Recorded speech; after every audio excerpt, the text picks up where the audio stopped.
Welcome to So Very Easy. My name is Laura and it is time for Rainbow Sorbet Block of the Month, and we're on block number 16. It's a lovely pinwheel in the center with all of these arrows pointing inwards. And once again, the colors for this are beautiful. We have some turquoise, some soft peaches, and of course the beautiful white background. For our background fabric, we need 4 2.5-inch squares, 1 5-inch square. We've cut that on the diagonal twice to get some triangles, and 8 2.5-inch by 4.5-inch rectangles. Fabric A is 1 5-inch square cut on the diagonal twice, so we have those triangles. For the B fabric, we need 2 4.5-inch squares. We're only going to cut them on the diagonal once, and that will give us our 4 triangles. Fabric C, 8 2.5-inch squares and 2 4.5-inch squares, and we've cut those on the diagonal. And the last beautiful D fabric, 8 2.5-inch squares and 2 4.5-inch squares, and cut those on the diagonal once, and we have 4 triangles. This is all the fabric we're going to need for that 12.5-inch block. We're going to start by making flying geese. So we're going to need the background rectangles and our 2 piles of squares. For those rectangles are going to match the 1 color, and 4 are going to go with the 2nd color. On the back of the fabric of all of the squares, we need to draw that line from center to center. When I need to mark a bunch of these little squares, I'll lay them all out on my cutting board upside down, and I draw all the lines at the same time. I'll just draw a line and then go to the next and go to the next and go to the next. I find it's just a quicker way for me to do those lines. Once those lines are all drawn, I can do my flying geese. Start with the white background fabric facing up. We need to take one of those squares and put them in the corner and stitch right on top of that stitching line. Once that seam has been stitched, if you fold over the one edge, all of those edges should match up. What you're doing is just replacing that corner fabric. You're not changing the size. And then trim off this block, leaving a 1/4 inch seam allowance. The next block we're going to put on, we're going to match that corner to corner and stitch along that edge. So what we're doing is making a little triangle with 2 smaller triangles. Make the flying geese with fabric C and with D. So I'm going to have 4 of each. The flying geese are along that outside edge. We can take 4 of the white background fabric and put them aside. Now we need to make the inside block. The center piece consists of 4 identical blocks, and they all are this shape. I find it's easiest if we lay them out so they look like this before we try to sew them together. The first thing we can do is match up those 2 larger triangles, and the fabric is the same as the flying geese. And the 2 shorter sides are going to match together. So that long side is on the outside. And that is those 2 pieces together. Now we need to do this combination of 3 different pieces. So let's start with a bigger triangle. And that is only going to match along one side. The other side will be too big. So we have all of the longer pieces facing the outside. Now I need to put these 2 little ones together. It's only going to fit one way. Those pieces will not fit any other way.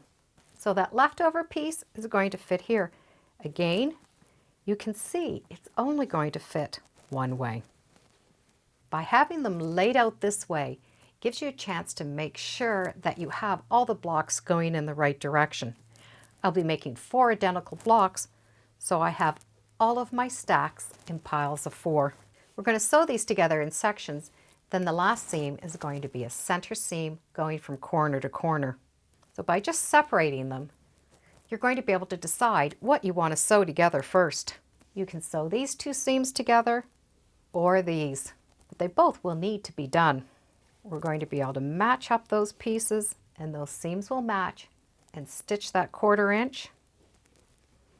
And do the same thing to the big triangles. So let's get these 2 blocks together first. And before I press them, I do like to just check and make sure that I do have the order correct. Once I know they're right, Then I can press my seams. From here, I'm going to be able to see what seam needs to be done next. I'm going to do the seam here.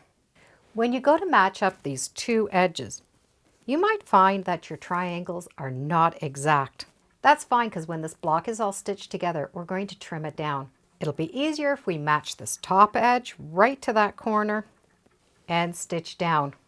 It's these two seams that are going to match, so we want to keep this edge as straight as we can. So match up that corner and stitch down. You can trim off that little dog ear and press the seam to the larger triangle. Finger pressing will work fine. This seam, we want to go in this direction, so we have them going in opposite directions. Those two edges are going to match up, and we're going to be able to see that intersection right there on the top. So match up those edges and stitch from corner to corner, hitting that intersection and going right off. We don't need to worry about the edges matching. We just want this one edge in this intersection to match with the seam underneath. Once that seam has been stitched, if you open it up, we have all of the center points matching. We get to trim this up, but let's trim it up while it's still closed. Take it to the iron and we want to press this. And as you're pressing it, make sure that those 2 points up at the top nestle those seams together and just press that flat. We need to square these pieces up to 4.5 inches. And throughout the quilt project, we have been using the Eleanor Burns 6.5 triangle square up ruler. This helps us square up our blocks before we open them flat. What we're looking for is that 4.5 inch line. That 4.5 inch line is going to go on the stitching line, and this line coming down the center is also going to go on a stitching line. That first 4.5 inch line is going to line up on the stitching line. So we're going to see that seam allowance sticking out. This center line lines up with the stitching line coming through that center. So that area here where the lines join, it's going to join right at that stitching line. It's important that the center line goes on the stitching line and not on the seam allowance. Because we've pressed and made sure that that seam is together, it's going to square up perfectly. Let's trim off all of the extra. And when we open that up, we're going to have nice sharp points on the one end, and the centers are going to match up. We need 4 of these at 4.5 inches. To make the center of the block, we're just going to rotate this block around, making sure that the 2 larger triangles are always going to be on the outside. And sometimes it's really just as easy as twisting them right at the pile. So you're just pivoting that center piece. And you can now see that pinwheel in the center. These outside fabrics are going to match our flying geese. So they're just going to match up all the way around the outside. All those flying geese blocks are going to match. If you have it twisted the wrong way, you will not be able to match up one of the colors. So it'll be easy to see by matching up those. And the 4 corners will go on. That's all there is to making the components to this block. We need to sew them together.